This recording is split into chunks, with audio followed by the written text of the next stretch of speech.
and it gets worse once you get further up the chain. Like, you're doing this on a voluntary basis. Why do you have to... And you're promoting the game by doing this and helping the organization stay ahead. Like...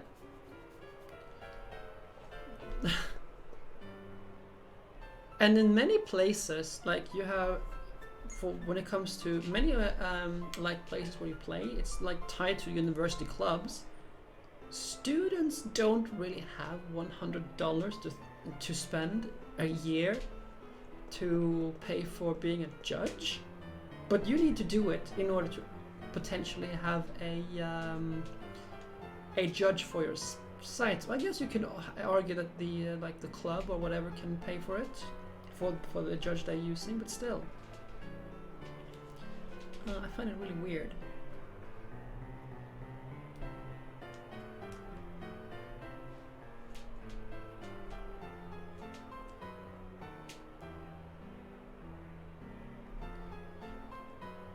So it's like, you now have to pay us to do work for us.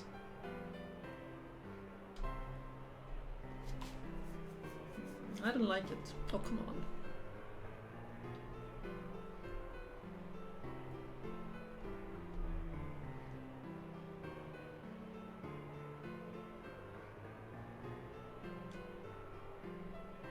Exactly. I mean, and also like when you are like, sure, when you are judging at the big competition, you do get compensated in forms of boxes, like booster boxes typically, and some other things maybe. Yeah, internships, sure, of course, that is true. But you can't really compare internships with these the Magic the Gathering judge program.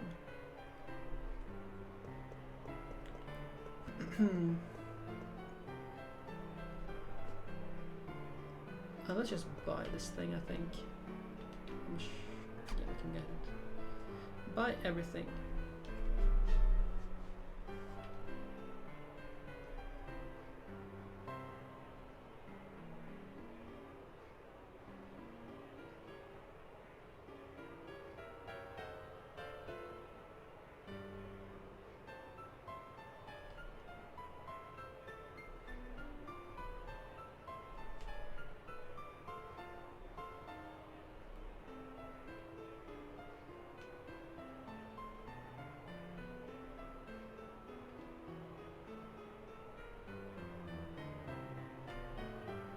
This is fairy earrings, we don't need that.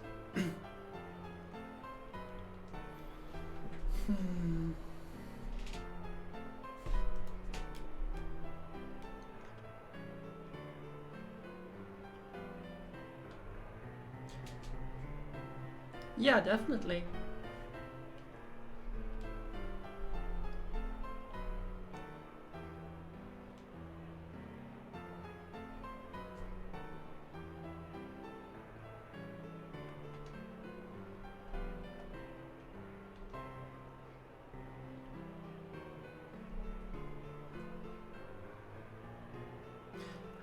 Well, the discussion has been Wizard of the Coast are retiring the judge program and replacing it with something else, which makes it such that the voluntary judges that judge their events now have to pay to be judges. I mean, they're like giving their time and many other things to do this voluntarily. And now they have to pay to do it, like, on behalf of to do this thing for WotC. It is kind of ridiculous, in my opinion. Let's see if there's anything interesting here now. No, I don't think he has anything good anymore.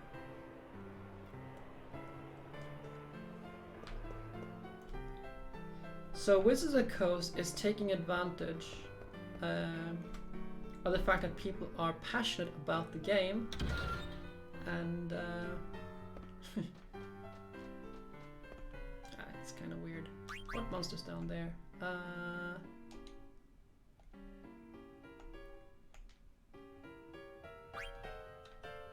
Oh, here's another one. Okay, let's get the myth. How many do we need for the mithril dagger? I think we just need one.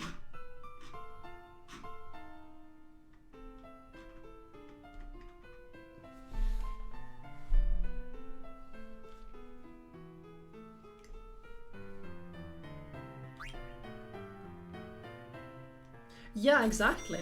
That is actually a very good analogy for it. It's madness, plain and simple.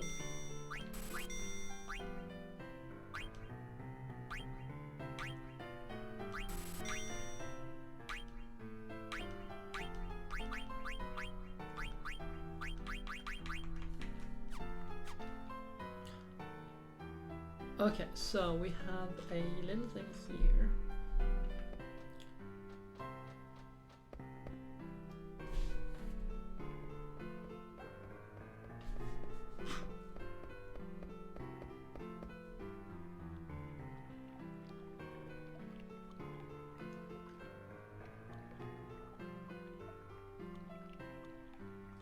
Let's see.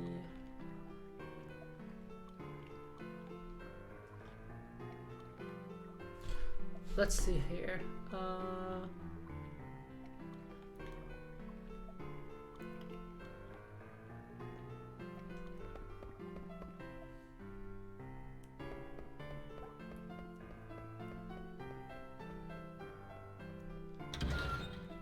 Okay, so we're just first before we do this, we're going to just save and go and kill the things in there.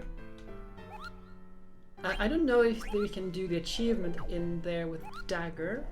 I will try to.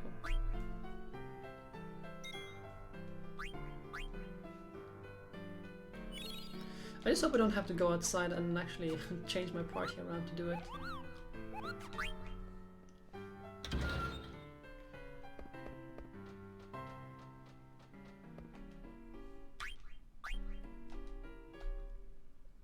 Okay, we have to do it with a specific character then.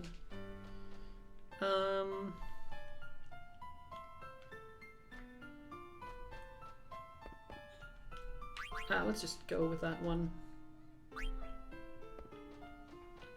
The one down there is not that big of a threat.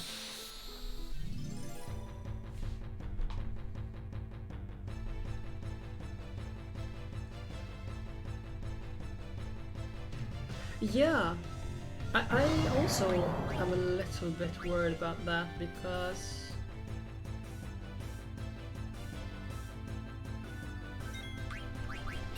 we'll just see if he has anything to use. Oh, Devil's Bell, that's that could be problematic. Maybe. Let's see if he actually has anything I want to steal. Ether. Opinion, we don't care about. Soft. Okay, nothing we care about, you can just kill it.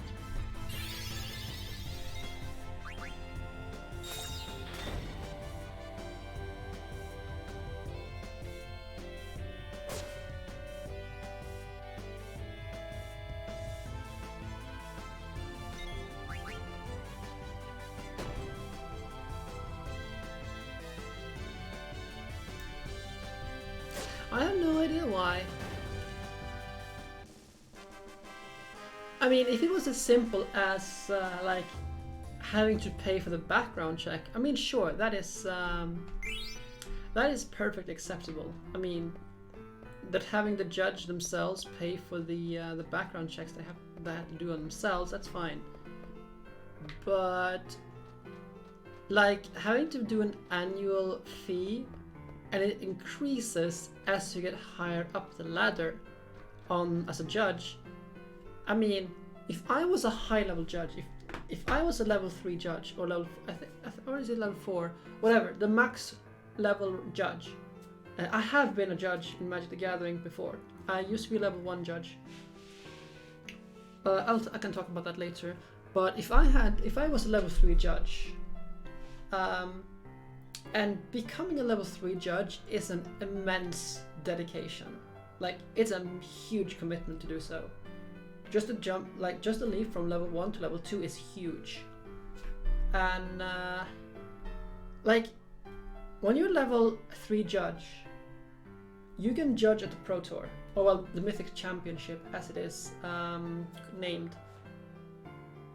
You are in demand for big events, and but they cannot pay you unless you're contracted in some way or whatever. So you can't just like yeah, but it's just weird.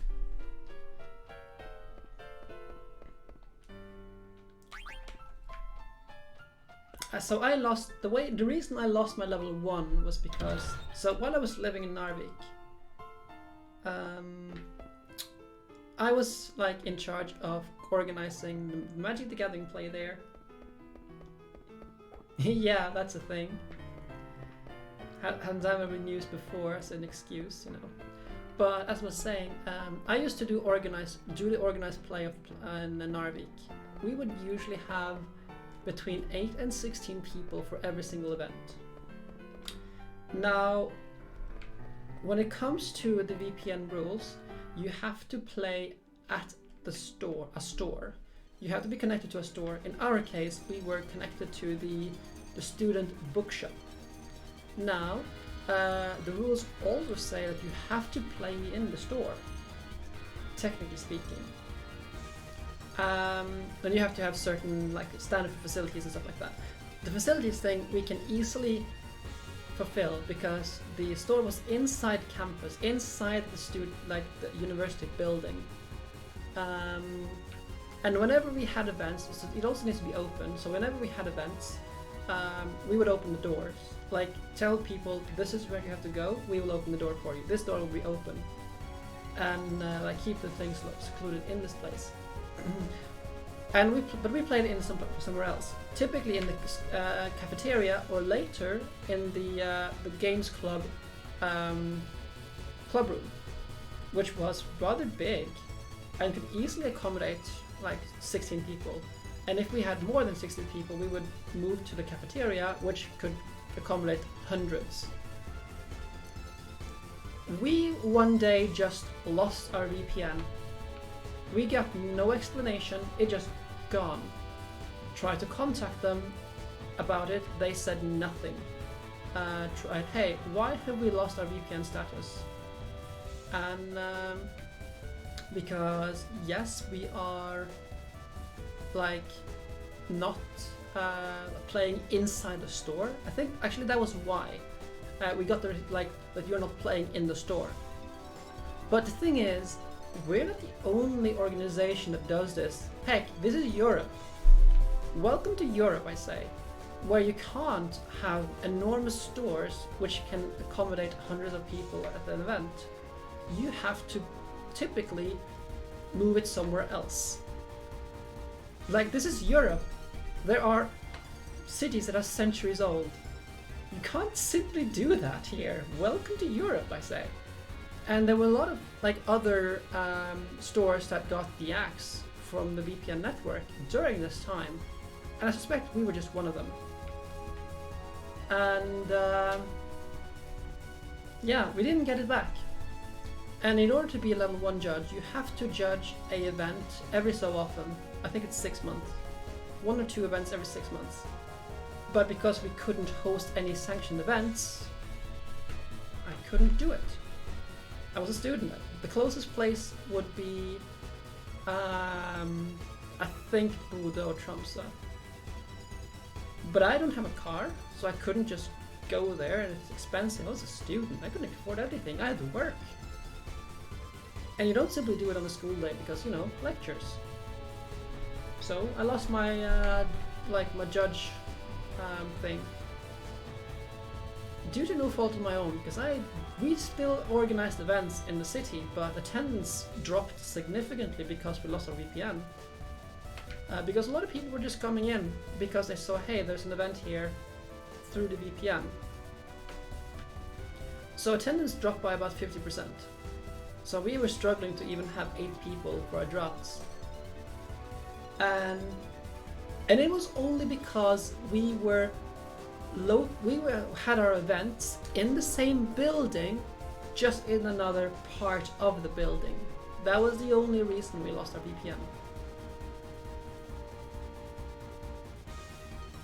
Exactly.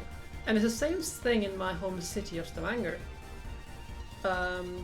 Like, unless something has changed, I believe they are connected to the Outland, they are hosting the events through the Outland store, I believe.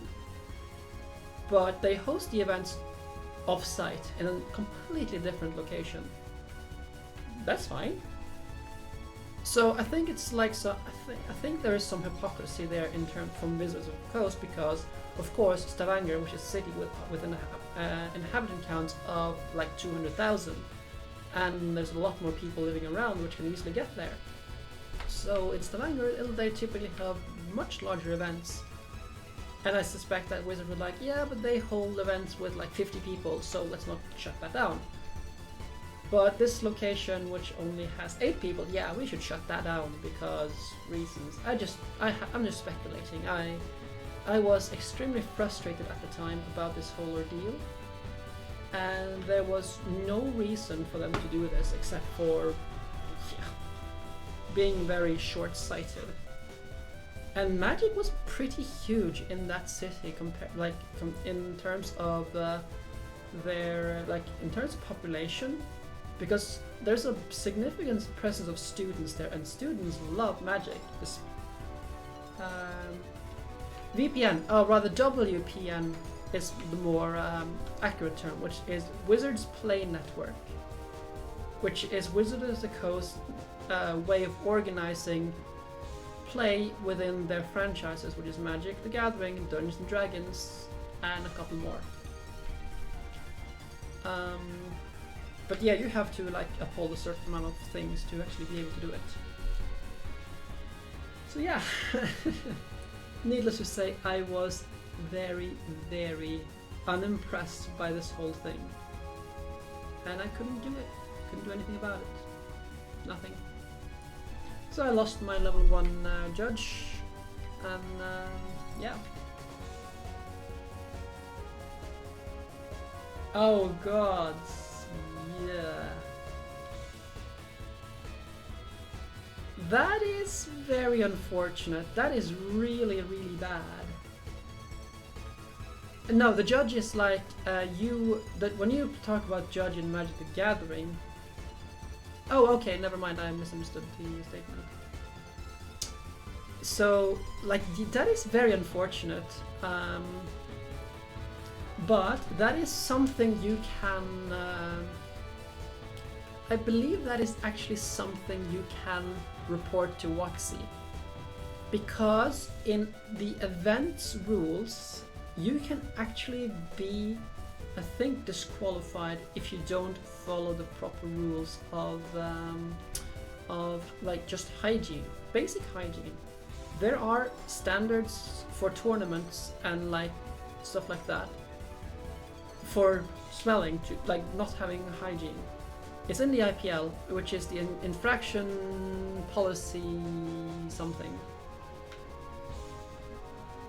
I can't remember where it is, but there is a section about it. Enforcing proper hygiene.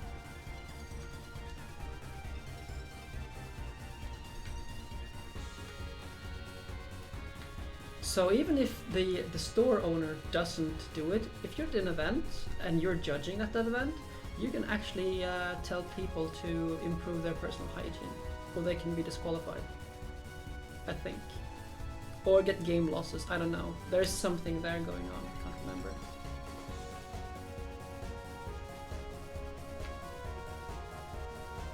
And I had to actually do that when I was judging, because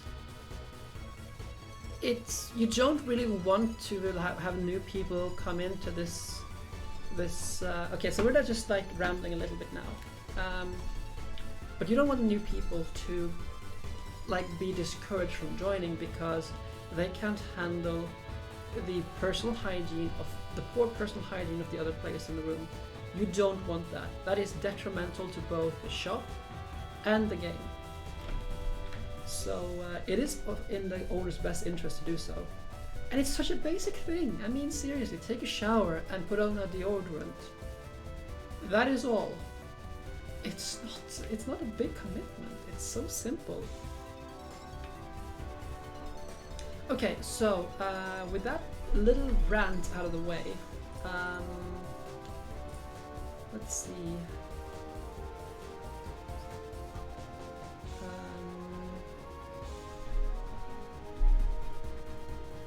Yeah, exactly. And if you're going to a GP that is a Magic Fest, and you're going for like, bring it, for goodness sake, bring a change of clothes.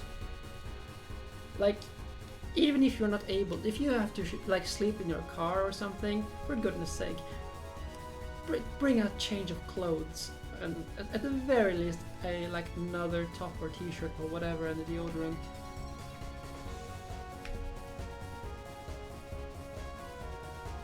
Because it is so unpleasant to sit across from someone who has not done simple hygiene.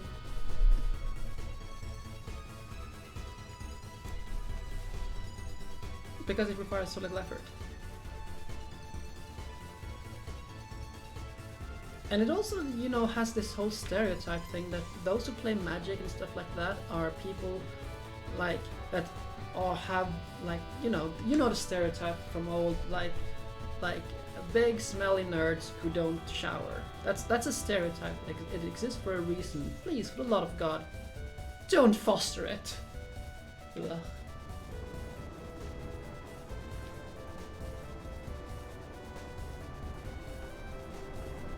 It's a stereotype for a reason, and it doesn't take a lot to like fix it.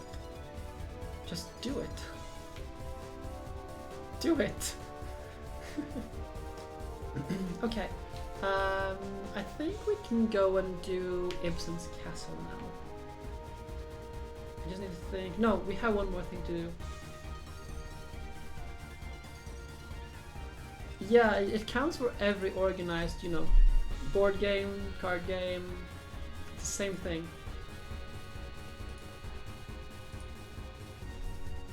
Okay, so we have. Okay, so we're going to be getting the coins, a bunch of coins. And I'm a little bit sad that I haven't. I didn't keep those coins. It's a little bit unfortunate, because it's a good way to just have treasure rank. Because they count. The way it works is that they count the number of items, unique items you have in your inventory.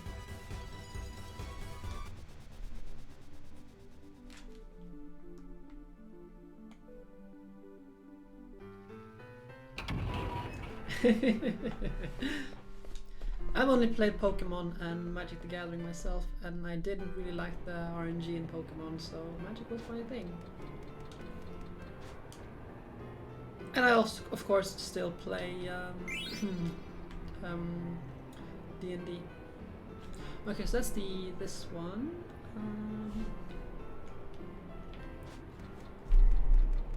There is another here. So that's a Tartarus. Let's get the this one over here. If I don't already have it.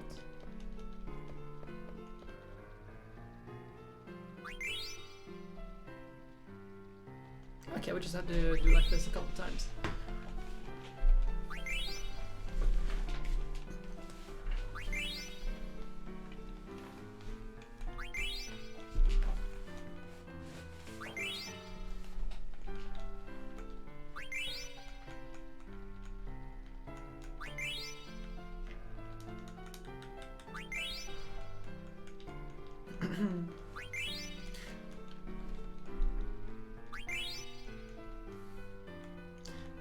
They're supposed to. We should be getting there soon. There we go. Next we're going to Burmecia. I'm not sure if... Actually, we do have the one from Burmecia. Going to Alexandria.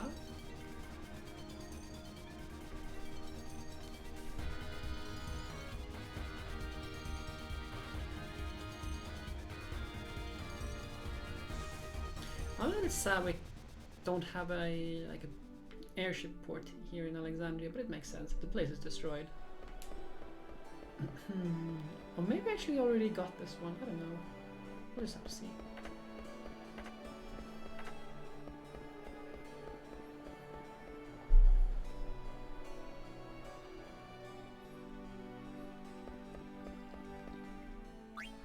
So I picked up pepper plants and cultivating my pepper plant in place of Magic the Gathering nowadays, because I don't like they start too early. This way. I think it was this way. Maybe in here.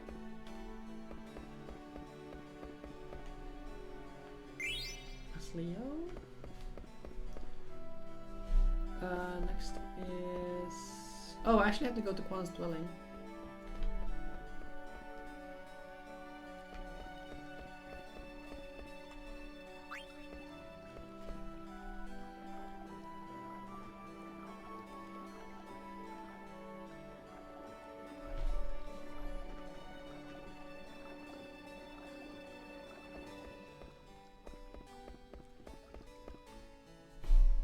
Okay, we can actually get all the coins back afterwards, so we're gonna be doing that.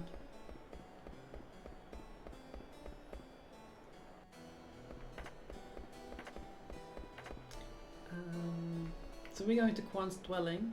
I thought I'd gotten that one, however. Or maybe I did. We'll just have to see. So back south.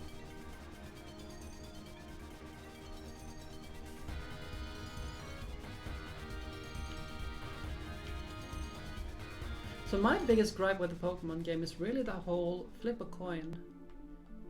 I think that was my biggest issue with the Pokemon card game.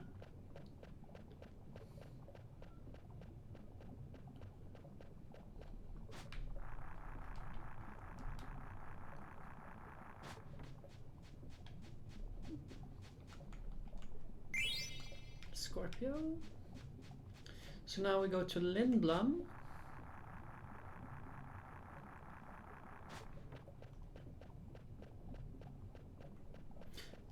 Actually, oh, I should really just pick up these treasures because they do give points for, when I think about it, they give points towards Treasure Hunter. So I really shouldn't ignore them.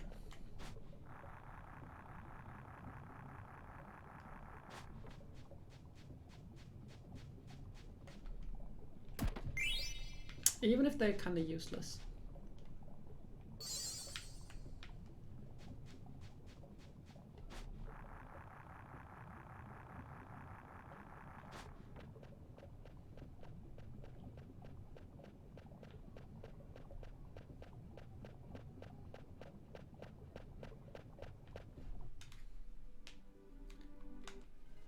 Okay, so next is the black. No, we're going to Lindblom.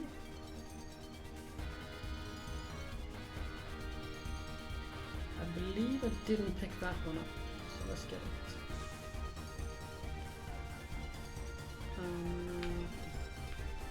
Better to just park outside.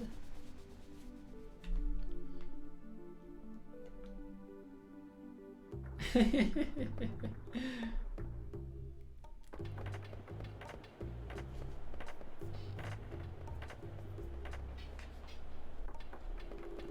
it's in this cart.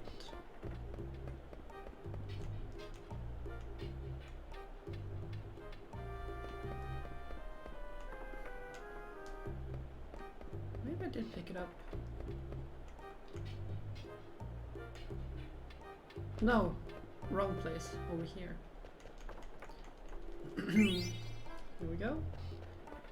And I believe... No, we go to the Black Mage Village.